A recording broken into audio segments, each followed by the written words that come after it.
Hello everyone, welcome to my channel Online Exam, and today we will discuss of clock topic, and this is the new topic of this session. And देखिए अभी तक हमारा बहुत सारी चीजें हो coding decoding हो गया है ना, और मिसिंग नंबर हो गया है, नंबर सीरीज हो गया आपका, अभी कैलेंडर फिनिश कर दिया हमने, और जो काउंटिंग फिगर है वो हो चुका है हमारा। इट मीन्स क्या और भी बहुत सारे हो गया, तो याद भी नहीं है, बहुत सारे टॉपिक हो चुका है हमारा अभी, और एक क्लॉक टॉपिक रह गया था, तो अभी हम स्टार्ट कर रहे हैं क्लॉक टॉपिक। और देखिए इसमें से जो है अभी हम बेसिक कंसेप्ट करवाएंगे, और इसके बहुत सारे टाइप्स हैं और सबका पैटर्न अलग अलग है, किस टाइप से क्वेश्चन पूछे जाते हैं, फिर हम वो करेंगे। और फिर इसमें जो भी एग्जाम में आए हुए क्वेश्चंस है फिर हम उसको लेंगे, ठीक है। तो क्वेश्चंस भी हम सॉल्व करेंगे बहुत सारे, ताकि जो भी एग्जाम में आए हुए हैं उसी के बेस पे एक एक टाइप लेंगे, फिर एक टाइप पे हम 2-3 क्वेश्चंस करेंगे, ठीक है। इस तरह से हम क्वेश्चंस को सॉल्व करेंगे, और क्लॉक हम ऐसे ही टॉपिक खत्म करेंगे। तो अभी हम बेसिक की अब हम जान लेते हैं कि देखिए कोई से भी एग्जाम हो उसमें तो क्लॉक की तो क्वेश्चंस तो आते ही हैं।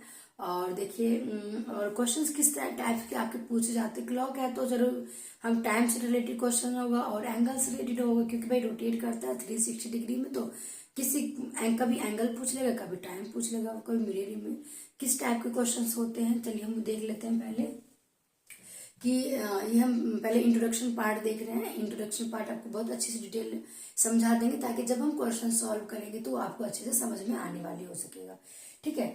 तो चलिए स्टार्ट करते हैं। देखिए टाइप्स ऑफ क्वेश्चंस, किस टाइप के क्वेश्चन पूछे जाते हैं, तो बहुत कम है, इसके बेस पे ही होता है क्वेश्चंस। और भी आगे जब हम देखेंगे तो और भी एक पैटर्न समझा देंगे कि किस किस पैटर्न पे कैसे कैसे क्वेश्चन पूछे जाते हैं, ठीक है।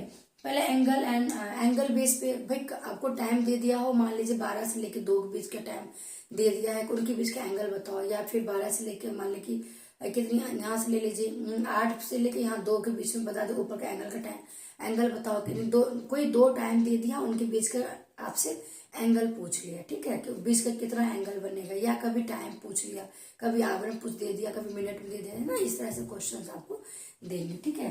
टाइम गिवन होगा तो हमारे पास क्या होगा, एंगल पूछ लेगा, और एंगल होगा तो टाइम निकाल लेंगे, ठीक है। दोनों ही एक दूसरे के। अब क्या है, वाटर एंड मिरर इमेज, इस टाइप के क्वेश्चंस मिलेंगे आपको इसमें, ठीक है। दूसरा क्या है, टाइम है, टाइम और डायरेक्शन। देखिए टाइम और डायरेक्शन में क्या है, अगर टाइम दे रखा है किस डायरेक्शन में जा रहा है ये भी तो बताएगा ना, किस डायरेक्शन में, क्लॉक वाइज जा रहा है कि एंटी क्लॉक वाइज जा रहा है ना। तो टाइम में डायरेक्शन होगा, एक डायरेक्शन देगा तो आपको क्या दूसरा डायरेक्शन आपको फाइंड आउट करना होगा, ओके। और इस बेस पे देखिए पहले हम क्वेश्चंस देखते हैं, और उसके बाद जो है हम और भी एक पैटर्न और भी अच्छे से आपको लिखवा देंगे इंट्रो पार्ट करके। तो अगर आप यूट्यूब पर देख रहे हैं तो इंट्रोडक्शन पार्ट में देखिएगा कि उसमें जो है बहुत सारे हम पहले इंट्रो करवाते हैं, उसके बाद ही हम क्लासेस स्टार्ट करते हैं अपने क्वेश्चंस के। मेरा मानना है अगर आपको बेसिक कंसेप्ट क्लियर है ना, इंट्रो पार्ट आपने देख लिया, बेसिक कंसेप्ट क्लियर, तो क्वेश्चन करना इजी हो जाता है। आप एक क्वेश्चन को समझिए, उसके बाद आप दूसरे पे उसी रूल को इम्प्लीमेंट करके कर पाएंगे क्वेश्चन को, ठीक है। उससे पहले हमें क्या करना होता है कि उसका बेसिक कंसेप्ट जानना होता है, किस तरह से हम करेंगे, ठीक है। अब चलिए ये तो होगा टाइप्स ऑफ क्वेश्चन हो गया। अब हम फाइंड करते हैं कि पहले हम कि 1 घंटे में कितने एंगल बनाता है, आधा घंटा में कितना डिग्री बनाता है ना, कितने डिग्री बनाता है, और मान लीजिए 1 मिनट में कितना डिग्री बनाता है। इस तरह से थोड़ा सा हम आपको इंट्रो पार्ट करवा देते हैं, तो कि जो कि क्या हो कि आपको एक तरह से मान लीजिए सॉल्व कर रहे नहीं भी आ रहा तो आपको याद होने चाहिए, है ना, कि भाई एक मिनट में 6 डिग्री बनाता है, 1 घंटा में 30 डिग्री बनाता है। इस तरह जो छोटी छोटी सी बातें हैं वो आपको पता होनी चाहिए, पता होगा तो क्वेश्चन को इम्प्लीमेंट अच्छे से कर पाएंगे, टाइम नहीं लगेगा उसमें, नहीं तो आप सोचते रह जाएंगे क्या होगा, ठीक है। तो चलिए स्टार्ट करते हैं इंट्रो पार्ट अपना।